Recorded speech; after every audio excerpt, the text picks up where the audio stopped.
Welcome to Stuff They Didn't Teach Me in Sunday School.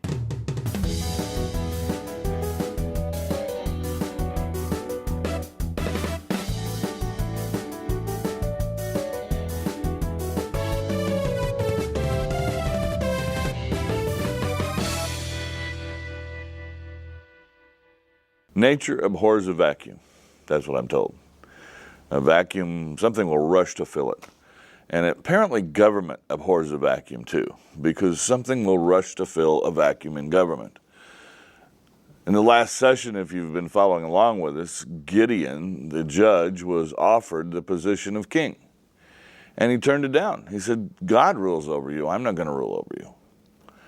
But his son, after Gideon's death, filled the vacuum. Abimelech decides that he would like to be king. He has a problem. His problem, and this is all in Judges chapter 9, his problem is that he has 70 brothers. No, I didn't say 7. I said 70. 70 brothers. Why Abimelech, out of all the rest of them, why should he be king when there are 70? So he has 70 competitors. He takes care of that by killing 69 of them. That leaves one, Jotham, who escapes, runs away, and Abimelech declares himself and gets himself appointed king of at least a portion of this nation of Israel.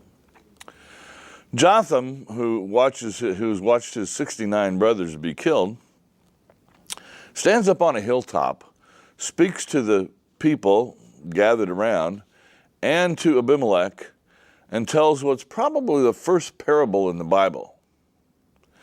And his parable is fascinating. This never makes the Sunday school lessons, but his parable is fascinating. He says, the trees one day decided that they would like to have a king. So they went first to the olive tree, the noble olive tree, the tree that gives us all the oil that we need, that gives us the fruit, the olive. And they went to the olive tree and said, rule over us. And the olive tree said, no, I'm not going to rule over you.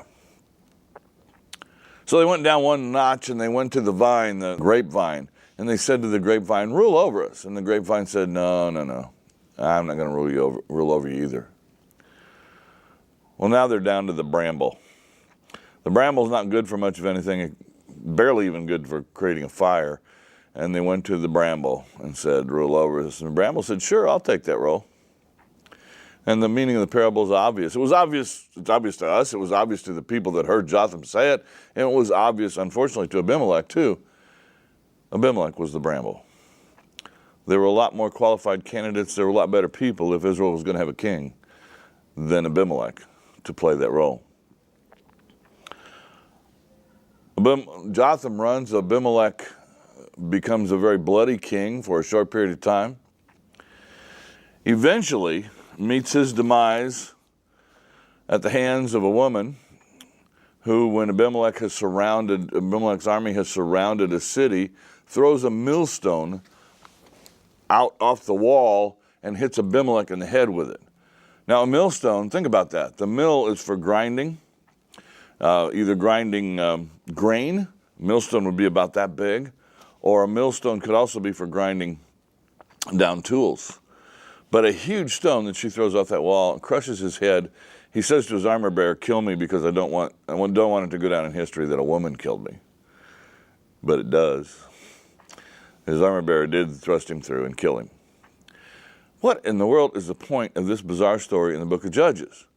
Here we are in this R-rated book of the Bible again. We have this scoundrel Abimelech who becomes king, a rotten king, and is done in by a woman as he surrounds a city. The bramble that became king.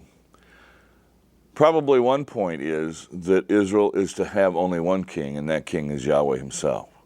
And Israel's encounters with other kings, and this is their first encounter with a king, Israel's encounters with other kings are generally negative because Yahweh remains their king.